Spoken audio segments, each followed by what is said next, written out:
السلام علیکم ورحمۃ اللہ وبرکاتہ۔ قیامت کے دن آسان حساب کے لیے ایک دعا ہے۔ آپ صلی اللہ علیہ وسلم اس کو بعض نمازوں میں یہ مانگا کرتے تھے، یہ دعا پڑھا کرتے تھے۔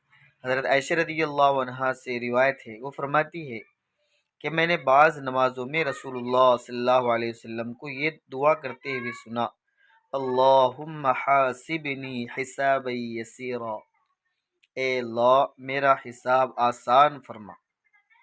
میں نے عرض کیا کہ یا نبی اللہ، آسان حساب کا کیا مطلب ہے؟ آپ صلی اللہ علیہ وسلم نے فرمایا، آسان حساب یہ ہے کہ بندے کے اعمال نامے پر نظر ڈالی جائے اور اس سے درگزر کر دی جائے، یعنی کوئی پوچھ گچھ اور جرح نہ کی جائے۔ بات یہ ہے کہ جس کے حساب میں اس دن یعنی قیامت کے دن جرح کی جائیں گی، وہ اس کی خیر نہیں، وہ ہلاک ہو جائے گا۔